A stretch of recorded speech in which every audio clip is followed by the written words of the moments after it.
నమస్తే. Active listening అంటే తెలుగులో చురుగ్గా వినడం. చురుగ్గా వినడం అంటే ఏంటి? లిజన్ కేర్‌ఫుల్లీ శ్రద్ధగా వినడం. రెస్పాండ్ అంటే మధ్యలో డౌట్స్ వచ్చినా గానీ, ఏదైనా కన్ఫర్మేషన్ కోసమైనా గానీ రెస్పాండ్ అవ్వడం. మధ్యలో తల ఊపడం. దీనిని శ్రద్ధగా వినడం, చురుగ్గా వినడం అని అంటారు. Next risk. అసలు రిస్క్ అంటే ఏంటి అంటే 2 రకాలుగా ఉంటుంది. ఒకటి అది ఏం చేసినా గానీ వస్తుంది.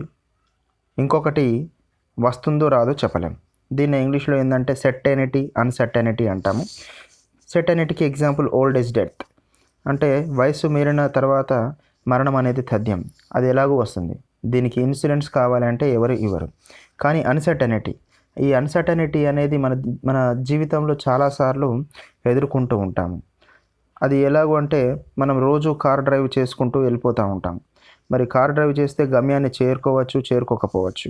సో ఇక్కడ మనకి ఇన్సూరెన్స్ అనేది అవసరం అవుతుంది. సో లైఫ్ ఇన్సూరెన్స్ అనేది అన్‌సర్టైనిటీ కోసం మాత్రమే ఇస్తారు. చాలామంది ఈ రిస్క్‌ని చాలా రకాలుగా మేనేజ్ చేస్తూ ఉంటారు. దాంట్లో ఏం టెక్నిక్స్ వాడతారంటే 4 రకాలుగా ఉంటుంది. ఒకటి రిస్క్ అవాయిడెన్స్. అంటే రిస్క్ రాకుండా చూసుకోవడం. మనం ఇంతకుముందు అన్నట్టుగా కార్ డ్రైవ్ చేయడం అనేది ఒక రిస్క్ లాగా భావించాం కాబట్టి అసలు వీరు కారే డ్రైవ్ చేయకుండా వేరే మార్గాలు ఎంచుకుంటారనమాట. సో ఇది నెగటివ్ పద్ధతి. మనం పని చేయకుండా వేరే విధంగా పని చేయడం అనేది నెగటివ్ పద్ధతి. మరి రెండో పద్ధతి ఏంటి అంటే రిస్క్ రిటెన్షన్.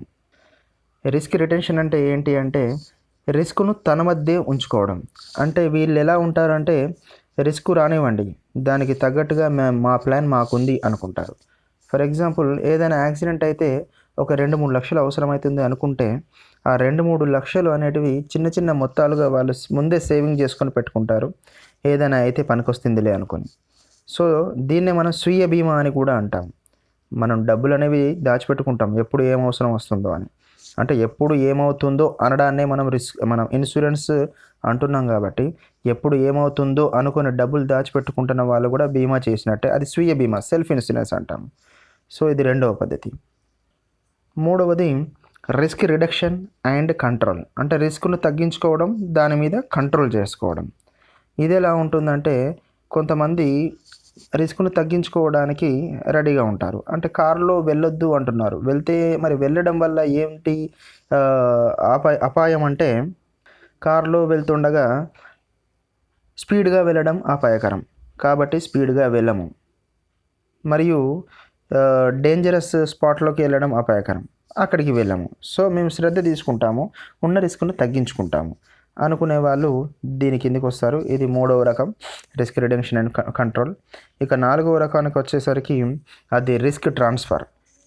ఇది ఏంటి అంటే కొంతమంది రిస్క్ను తమ వద్దే ఉంచుకోకుండా రిస్క్ను ఇతరులకు ట్రాన్స్ఫర్ చేయడం అనేది. అంటే రిస్క్ను బదిలీ అంటాము. తెలుగులో రిస్క్ బదిలీ చేయడం. ఈ రిస్క్ బదిలీ చేయడం అంటే ఏంటి అంటే ఇన్సూరెన్స్ చేయటం. ఫర్ ఎగ్జాంపుల్ ఒక వ్యక్తి ఇన్సూరెన్స్ చేయించుకున్నాడు. దానికి గాను ఇన్సూరెన్స్ కంపెనీకి కొంత ప్రీమియం చెల్లిస్తూ ఉంటాడు. ఒకవేళ అనుకోని మరణం సంభవిస్తే పెద్ద మొత్తంలో ఇన్సూరెన్స్ కంపెనీ తన ఫ్యామిలీ యొక్క బాధ్యత వహిస్తుంది ఆర్థిక భరోసా ఇవ్వడం వలన. అసలు ఇన్సూరెన్స్ కాన్సెప్ట్ అంటే ఏంటి అంటే దీనికి ముందు మనం పూలింగ్ అంటే ఏంటో తెలుసుకోవాలి. పూలింగ్ అంటే చాలామంది వాళ్ళ వద్ద ఉన్నటువంటి రిస్క్ను పంచుకోవడం అన్నమాట. సింపుల్గా చెప్పాలి అంటే ఒకరి రిస్క్ను చాలామంది పంచుకోవడం. పూలింగ్ అంటే మామూలుగా మనం వింటూ ఉంటాం. పూలింగ్ అంటే తెలుగులో మీనింగ్ ఏంటంటే కొన్నిటిని ఒకే వద్దకు చేర్చడం అన్నమాట. మీకు ఈ ఎగ్జాంపుల్ చెప్తే అర్థమవుతుంది. ఫర్ ఎగ్జాంపుల్ 400 ఇండ్లు ఉన్నాయి ఒక గ్రామంలో. 400 ఇండ్లలో ప్రతి సంవత్సరం 4 ఇండ్లు కాలిపోతూ ఉన్నాయి. ఒక్కొక్క ఇంటి విలువ 20,000 అనుకుందాం. అంటే సంవత్సరానికి 4 ఇళ్ళు కాలిపోతున్నాయంటే ఒక్కొక్క ఇంటి విలువ 20,000 అన్నాం కాబట్టి మొత్తం ఆస్తి నష్టం ఎంత జరుగుతుంది? 80,000 రూపాయలు ఆస్తి నష్టం అనేది జరుగుతుంది. మరి ఆ 80,000 రూపాయలు అనేటివి అందరూ షేర్ చేసుకుంటారు. ప్రతి సంవత్సరం అయిపోయిన వెంటనే 80,000 అవసరం పడుతుంది. కాబట్టి ప్రతి సంవత్సరం వాళ్ళు ఏం చేస్తారంటే 400 ఇండ్లు ఉన్నాయి కాబట్టి ఒక్కొక్క ఇంటికి రూ. 200 చొప్పున కలెక్ట్ చేస్తే సంవత్సరం అయిపోయే వరకు వాళ్ళకు రూ. 80,000 వస్తాయి. ఆ రూ. 80,000 ఏ యొక్క 4 ఇండ్లు కాలిపోతున్నాయో ఆ ఇండ్లకు వీరు ఆస్తి నష్టాన్ని పూడ్చడానికి సిద్ధంగా ఉంటారనమాట. సో ఇక్కడ 80,000 రావాలంటే 80,000/400 ఇండ్లు వేసుకుంటే మనకు 200 అనేటువంటిది వచ్చింది. సో దీన్నే ఇన్సూరెన్స్ అని చెప్పుకోవచ్చు. అంటే ఒకరిద్దరి నష్టాన్ని చాలామంది పంచుకోవడం, దీన్నే ఇన్సూరెన్స్ అంటారు. ఇప్పుడున్న ఇన్సూరెన్స్ వ్యవస్థ ఎలా ఉంది అంటే యాక్చువల్గా మోడర్న్ ఇన్సూరెన్స్ అంటే ఆధునిక బీమా పద్ధతి అనేది లండన్లోని లాయిడ్స్ అనే పట్టణంలో కనుగొన్నారు. సో ఇప్పుడు ఎలా నడుస్తుంది అంటే ఇన్సూరెన్స్ అంటే ఏంటి అంటే ఒక insurance is a contract between insured and insurance company. అంటే ఇన్సూరెన్స్ కంపెనీకి ఇన్సూరెన్స్ తీసుకున్న వ్యక్తికి ఉన్నటువంటి ఒప్పందాన్నే మనం ఇక్కడ ఇన్సూరెన్స్ అంటాము, తెలుగులో బీమా అంటాము. దీంట్లో ఏం జరుగుతుందంటే ఇక్కడ మనకు బీమాదారుడు అంటాం.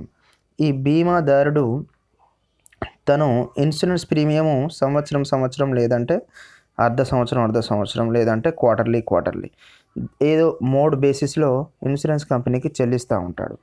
ఇన్సూరెన్స్ కంపెనీకి చెల్లిస్తూ ఉంటే ఇన్సూరెన్స్ కంపెనీ తనకి ఒప్పందం ప్రకారం ఇన్సూరెన్స్ కవరేజ్ ఇస్తూ ఉంటుంది.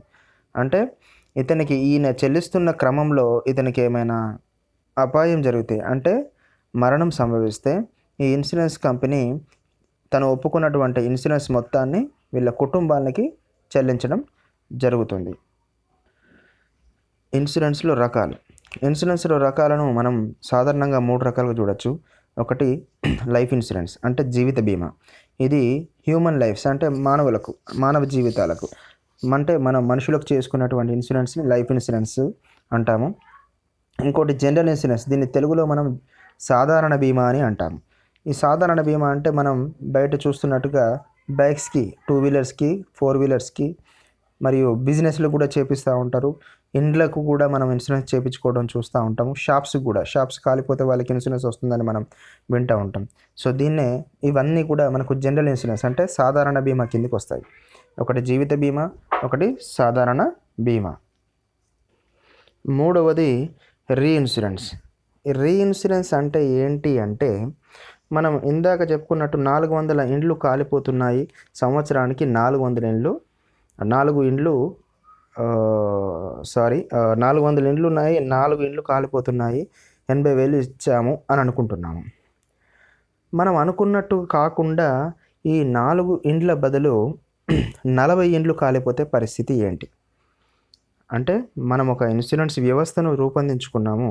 ఆ ఇన్సూరెన్స్ వ్యవస్థ అనేది నాశనం అయిపోతుంది. అంటే మన దగ్గర డబ్బులు ఉండవు.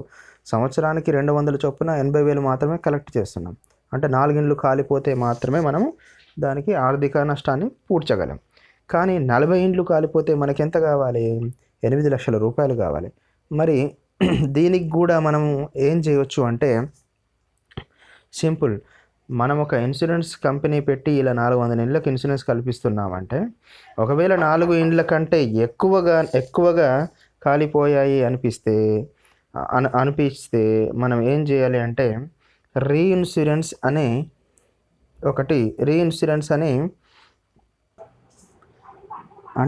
రీఇన్సూరెన్స్ అంటే ఏంటి అంటే మనం ఇన్సూరెన్స్ కంపెనీల వద్ద ఇన్సూరెన్స్ చేయించుకుంటాము. ఇన్సూరెన్స్ కంపెనీలు అన్నీ కలిసి మళ్ళీ ఒక పెద్ద ఇన్సూరెన్స్ కంపెనీకి ఇన్సూరెన్స్ చేసుకుంటాయి. వాటినే రీఇన్సూరెన్స్ కంపెనీస్ అని అంటాము. మన దేశంలో ఉన్నటువంటి ఒక్కగానొక్క గవర్నమెంట్ సంస్థ రీఇన్సూరెన్స్ సంస్థ GIC ఆఫ్ ఇండియా అంటే general insurance corporation of India. ఇదొకటి మన దేశంలో ఉన్నటువంటి రీఇన్సూరెన్స్ కంపెనీ. ఈ జనరల్ ఇన్సూరెన్స్ అని పేరు ఉంటుంది కానీ ఇది జనరల్ ఇన్సూరెన్స్ కాదు, ఇది రీఇన్సూరెన్స్ కంపెనీ. ఇది గుర్తుపెట్టుకోవాలి. తర్వాత మార్కెటింగ్లో అతి సాధారణమైనటువంటి పదాలు టాంజిబుల్, ఇంటాంజిబుల్ అంటాం. ప్రోడక్ట్స్ అంటాం మనం. ప్రోడక్ట్స్లో రకాలు ఏంటి అంటే టాంజిబుల్, ఇంటాంజిబుల్. టాంజిబుల్ అంటే ఏంటి అంటే వేటినైతే మనం చూడగలమో మరియు ముట్టుకోగలమో వాటిని టాంజిబుల్ అంటాం. ఫర్ ఎగ్జాంపుల్ మనం ఒక ప్రోడక్ట్ కొనుక్కుంటున్నాము అంటే ఫోన్స్, పెన్స్, టీవీస్, ల్యాప్టాప్స్, ఇంకేదైనా కానీ ఒక వస్తువును మనం కొనుక్కుంటాం అంటే దాన్ని చూసి మనం అది బాగుందా లేదా అని కొనుక్కుంటాం. దీన్ని మనం టాంజిబుల్ ప్రోడక్ట్స్ అని అంటాం. అదేవిధంగా ఇంటాంజిబుల్ అంటే ఏంటి అంటే కొన్నిటిని కొనుక్కుంటాం కానీ మనం వాటిని చూడలేం. ఎగ్జాంపుల్ చెప్పాలంటే మనం బైక్ ఇన్సూరెన్స్ అనేది మనం కొనుక్కుంటాం. అది కొనుక్కుంటే మరి మనకు దాని విలువ అనేది మనము ఎంజాయ్ చేయగలుగుతామా అంటే చేయలేము. అది ఎప్పుడైతే మనకు ప్రమాదం జరుగుతుందో అప్పుడు మాత్రమే దాని విలువ అనేది బయటకు వస్తుంది. వీటిని ఇది సర్వీస్ ఓరియంటెడ్ కాబట్టి ఇంటాంజిబుల్. ఇవి ఇన్సూరెన్స్ కూడా ఇంటాంజిబుల్. మనం సర్వీస్ని కొనుక్కుంటాం, అది ఒక వస్తువు కాదు, అది కనబడదు, మనం ముట్టుకోలేము. వీటిని ఇంటాంజిబుల్ అని అంటాము. నెక్స్ట్ మరి మన బీమాలో ప్రోడక్ట్స్ ఎలా ఉన్నాయి? మన బీమాలో ప్రోడక్ట్స్ అంటే ఒకటి term policy. First term policy అంటే ఏంటి అంటే ఇంతకుముందు చెప్పినట్టుగా 400 ఇండ్లు అని చెప్పాము, 4 ఇండ్లు కాలిపోతున్నాయి అని చెప్పాము. దాంట్లో రిస్క్ జరిగితే రిస్క్ కవర్ ఉంటుంది అంతే. మరి రిస్క్ జరగకపోతే ఈ 200 రూపాయలు అందరూ కట్టారు. కడితే ఒకవేళ వాళ్ళ ఇల్లు కాలిపోతే వాళ్ళకు 20,000 రూపాయలు వస్తాయి. మరి వాళ్ళ ఇల్లు కాలిపోతే ఆ 400 రూపాయలు పోయినట్టే కదా.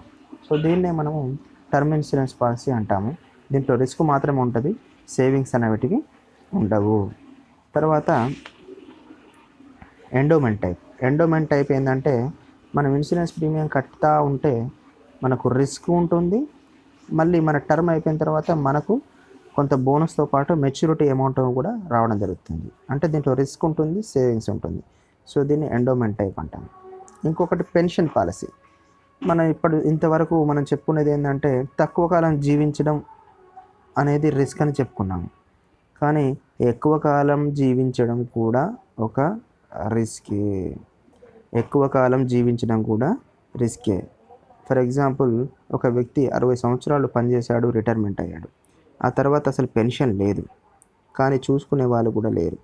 అప్పుడు తన తిండికి తను బతకడానికి చాలా కష్టమైపోతుంది. అంటే ఎక్కువ కాలం జీవించి ఉండడం కూడా రిస్కే. మరి దానికి ఏం చేయాలి అంటే ఆయన పని చేస్తున్నప్పుడే 30 సంవత్సరాల వ్యక్తిగా ఉన్నప్పటి నుండే తనకు పెన్షన్ పాలసీకి సంబంధించిన ప్రీమియం కడతా ఉంటే ఆ తర్వాత తన 60 సంవత్సరాలు నిండిన తర్వాత ఆటోమేటిక్గా పెన్షన్ అనేది రావడం జరుగుతుంది. దానివల్ల ఎక్కువ కాలం జీవించి ఉండడం అనే రిస్క్ను అధిగమించే ఒక అవకాశం ఏర్పడుతుంది. ఇంకొకటి యులిప్ పాలసీస్ అంటాం. ఇది చాలా ఇంపార్టెంట్, వినండి. యులిప్ అంటే ఏంటంటే యూనిట్ లింక్డ్ ఇన్సూరెన్స్ పాలసీ. దీంట్లో ఏమవుతుందంటే ప్రీమియం కడతా ఉంటాము, ఆ ప్రీమియంలో ఏంటి అంటే ఇన్సూరెన్స్ కవరేజ్ ఉంటుంది, ప్లస్ మన ప్రీమియంలో కొంత అమౌంట్ అనేది షేర్ మార్కెట్లో ఇన్వెస్ట్ చేయడం జరుగుతుంది. దాంట్లో మనం ఎంచుకోవడం కూడా ఉంటుంది. కొన్ని ఫండ్స్ ఉంటాయి దాంట్లో, ఇది ఒక ఫండ్, అదో ఫండ్ అని చెప్పేసి మన సెక్యూరిటీ ఫండ్ అని, బాండ్ ఫండ్ అని, గ్రోత్ ఫండ్ అని కొన్ని ఫండ్స్ ఉంటాయి. ఒక్కొక్క ఫండ్ ఒక్కొక్క టైపు షేర్లలో పెట్టుబడి పెడతారనమాట. సో కాబట్టి ఇక్కడ దీంట్లో మనకు కనబడుతుంది ఇన్వెస్ట్మెంట్ చేస్తున్నాము. సరే, దేంట్లో చేస్తున్నాము? షేర్ మార్కెట్ అంటే అందరికీ ఐడియా ఉంటుంది, అది రిస్క్తో కూడుకున్నది.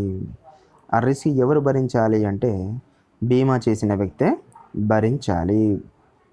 కాబట్టి ఒక క్వశ్చన్ వస్తుంది దీంట్లో, యూలిప్ పాలసీలో ఉన్నటువంటి రిస్క్ను ఈ కింది వ్యక్తి భరిస్తాడు అంటే ఇన్షూర్డ్ అంటే బీమా చేసిన వ్యక్తి మాత్రమే భరించాలి. ఇది ఒకటి.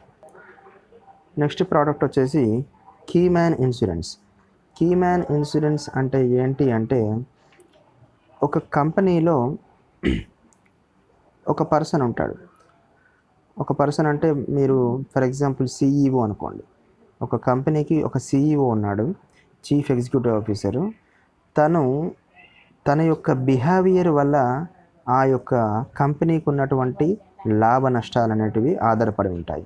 అంటే ఫర్ ఎగ్జాంపుల్ తనకు ఆకస్మిక మరణం జరిగిందంటే ఆ కంపెనీ ఎంతో నష్టపోవాల్సి వస్తుంది. లేదంటే తను బాగా పనిచేస్తే ఆ కంపెనీకి చాలా ప్రాఫిట్స్ వస్తాయి. కాబట్టి ఆ కంపెనీ ఏం చేస్తుందంటే ఆ కంపెనీ యొక్క CEO పదవికి ఇన్సూరెన్స్ చేపిస్తుంది. అంటే ఈ CEOలో మిస్టర్ ఏ ఉన్నా తనకు వర్తిస్తుంది, ఆ తర్వాత మిస్టర్ బి వచ్చినా కానీ తనకు వర్తిస్తుంది. సో ఇక్కడ ఏం జరుగుతుంది, మనిషికి చేయట్లేదు ఇన్సూరెన్స్, పోస్ట్కి చేస్తున్నాం. దీన్నే కీ మ్యాన్ ఇన్సూరెన్స్ అని అనడం జరుగుతుంది. And next mortgage. ఇది కూడా చాలా ఇంపార్టెంట్. నేను చెప్పేటివన్నీ దీంట్లో ఇంపార్టెంట్ మాత్రమే డిస్కస్ చేస్తున్నాను. Mortgage redemption insurance. ఎగ్జాంపుల్, మనము ఒక హోమ్ లోన్ తీసుకున్నాం అనుకోండి. హోమ్ లోన్లో ఎంత లోన్ తీసుకున్నాము, 10 లక్షల లోన్ తీసుకున్నాము. ఈఎంఐ ఎంత కడతాము, ఈఎంఐ సంవత్సరానికి 1,00,000 కడుతున్నాము అనుకోండి. సో అప్పుడు లోన్ ఇచ్చే కంపెనీ ఏం చేస్తుంది అంటే మనకు మార్ట్గేజ్ ఇన్సూరెన్స్ అనేది చేపిస్తుంది. ఈ మార్ట్గేజ్ ఇన్సూరెన్స్ చేయించడం వెనుక ఉద్దేశం ఏంటి అంటే, ఈరోజు ఈ సంవత్సరం మీరు 1,00,000 రూపీస్ పేమెంట్ చేశారు. నెక్స్ట్ ఇయర్ వచ్చే వరకు ఎంత అవుట్ స్టాండింగ్ ఉంటుంది, 9 లక్షలు మనం ఇంకా కట్టాల్సి ఉంటుంది. ఒకవేళ మరి మరణం జరిగితే, కట్టాల్సిన వ్యక్తి చనిపోతే ఎలా? అప్పుడే 9 లక్షల బీమా అనేది మార్ట్గేజ్లో ఉంటుంది కాబట్టి 9 లక్షలు అనేది ఇవ్వడం జరుగుతుంది. లేదు 2 సంవత్సరాలు కట్టాడు, 3 సంవత్సరం ఎంత ఉంటుంది, 8 లక్షలు మాత్రమే ఉంటుంది. సో అప్పుడు 8 లక్షలు అవుతుంది ఆ ఇన్సూరెన్స్. అంటే ఇక్కడ ఏం జరుగుతుంది మనకు, సింపుల్, బీమా అనేది తగ్గించే టర్మ్